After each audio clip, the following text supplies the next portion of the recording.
के अंदर हम आपको कल जो आपके भूगोल का पेपर होने वाला है 20 मार्च 2023 को, उसके लिए 100% रियल पेपर दिखा रहे हैं। 56 में से 56 लाने, तो इस पेपर को तैयार कर लेना वरना बाद में पछताना पड़ेगा।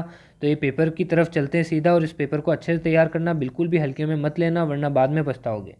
तो देखें आप पेपर, तो ये आपका पेपर है, मोस्ट इम्पोर्टेंट पेपर है। इसमें जो बड़े क्वेश्चन है ना उसको तो पूरा अच्छे से तैयार कर लेना, उसको तो बिल्कुल आपको छोड़ना ही नहीं है। मैं डायरेक्ट बता देता हूँ जो क्वेश्चन। ये देखो, मानव भूगोल के उपक्षेत्र बार बार पूछ लेता है, ठीक है। नव निश्चयवाद की परिभाषा ग्रिफिथ टेलर ने दी थी, इसको याद करना है, ठीक है। निश्चयवाद क्या था और संभववाद क्या था, ठीक है ना, ये सब आपको पता है, ठीक है। निश्चयवाद में प्रकृति को सर्वोपरि माना था और संभववाद में मानव को सर्वोपरि माना था, ठीक है। और नव निश्चयवाद जो ग्रिफिथ टेलर ने दी थी, इसमें दोनों के मध्यम मार्ग को बताया था कि जो प्रकृति होती है वो भी मानव पर प्रभाव डालती है और जो मानव होता है वो भी प्रकृति पर प्रभाव डालता है।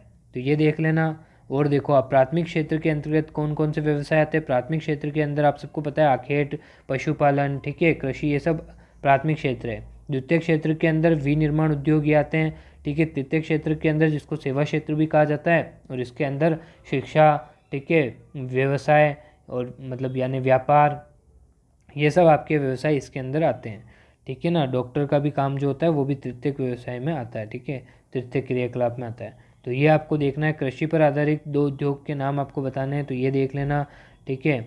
और देखो, व्यापार संतुलन क्या है, अंतर्राष्ट्रीय व्यापार क्या है, सारे मोस्ट इंपॉर्टेंट क्वेश्चन है। रोपण कृषि के 2 उदाहरण लिखिए। खनन की कार्य किस क्षेत्र से संबंधित है।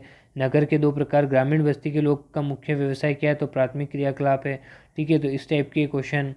जनसंख्या कब सबसे कम जनसंख्या घनत्व वाले 2 स्थानों के नाम आपको बताने हैं, ठीक है। भारत में जो सबसे कम घनत्व रखते हैं, ठीक है, जिसमें आप बता सकते हैं जो आपके हिमाचल प्रदेश है, जिसमें प्रति वर्ग किलोमीटर में 17 जनसंख्या घनत्व सबसे कम है, ठीक है। और दूसरा अंडमान निकोबार है, जिसमें 46 से प्रति वर्ग किलोमीटर के अंदर, ठीक है। तो ये 2 नाम हो गए। तो ऐसे ही आपको सबसे अधिक जनसंख्या घनत्व वाले भी याद रखने हैं।